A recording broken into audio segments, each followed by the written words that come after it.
What a fucking crazy way to live, dude. That's fascinating. Did you go to, was it Brazil, the last UFC? I didn't go to that one. Yeah. I was filming Fear Factor, so I stayed home. Yeah. I couldn't afford to take the 4 days off. It's good food down there. In Brazil? Rio? Yeah. I've been to Sao Paulo. I went to a real churrascaria in Sao Paulo. Mm-hmm. Pretty badass. Yeah. Like Fogo de Chao, but they had a lot more organs.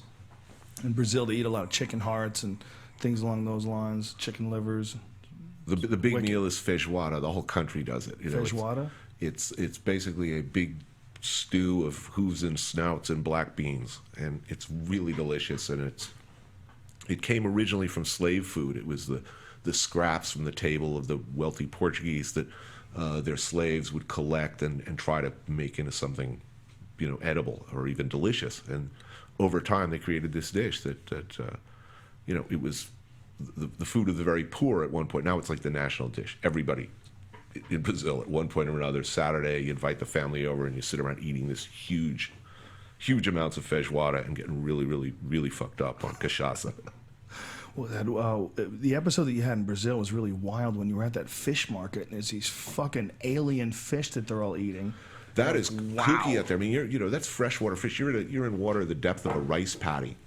3 feet of water, and you're driving around. You look into basically rice paddy deep water to the left, and you see a 500-pound freshwater fish, breaking the surface. It's wild. I mean, there are all of these fish and creatures and fruits and vegetables down there that never make it out of that area. So it's really, ingredient-wise, it's really another planet. Yeah, I would imagine so. Like I said, I didn't get to eat much interesting food. I was there for the World Jiu-Jitsu Championships in 2003, so I was only there for a couple of days. But we did go to the supermarket and get these fucking alien-looking fruits. Like, I had never even seen them before. Never heard of them. I had no idea what the fuck it was. I just picked up a bunch of different ones with weird seeds in them and strange flavors. And it's a great country, great food, great culture. It's a wild country, man. People are really nice. They're the country that figured out fighting. They figured it out. There was a lot of confusion as to how to fight correctly. The Brazilians were really one of the first to really figure it out. They put the first big piece to the puzzle. Jiu-Jitsu put the first big piece where everybody was like, whoa, okay, this you got to know this. Because if you don't know this, they're going to grab you and they're going to break your shit. It's really simple. So the Brazilian guys just revamped the whole system. And then wrestlers came along and kickboxers. And then people realized you have to have really a full arsenal of techniques. But if you don't have a full arsenal of techniques, if you just had one, Jiu-Jitsu is probably one of the best ones to have. And the Brazilians were the ones who figured that out.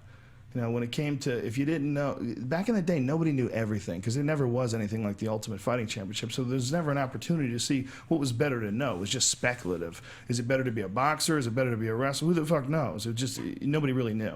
But the Brazilians came along and they figured out that if you only know one thing, you should know how to choke people. Because fights usually scramble. You're in a bar, you fall, you're on the ground. You should know how to strangle a guy once you go to the ground. That's a wild culture to figure that out, man. I love it. It's Rio's awesome. I like El Salvador, in Bahia in the north. That's sort of the African heartland of Brazil, and it's where the food is sort of spiciest and richest and most interesting. There's no culture like it on earth. Aside from the fighting, it is. I don't know how anyone could actually. I don't understand how anyone works or wants to work. If you, when you get used to just hearing that music, being in a country that beautiful, food that good, everybody in that country looks like, attractive or not. Everybody in Brazil seems to look like they either just got laid and they're coming from getting laid, or they're on their way to getting laid. Oh, that's awesome. It's going to the beach in Brazil is amazing because you see people of every size, every hue. You just kind of the beach culture is so awesome, and I don't think there's any country where a people seem to like music and dance as ferociously. It's really tough to not dance in Brazil because everybody seems to. Wow. So is that your favorite country? No, is it up there? No, but it is one of my favorite countries. There's What's something the favorite? really, really awesome about Brazil. What's your favorite? Man, favorite? I don't know. Spain. Spain's really awesome. Spain was where you were at that restaurant. Was it El Bulli? Is that how you Right. say it? Yeah, but just about anywhere in Spain is going to be a special place with great food, and it's going to be beautiful. Vietnam, I love. I think that Vietnam resembles all of the places I dreamed about. When I was a little boy.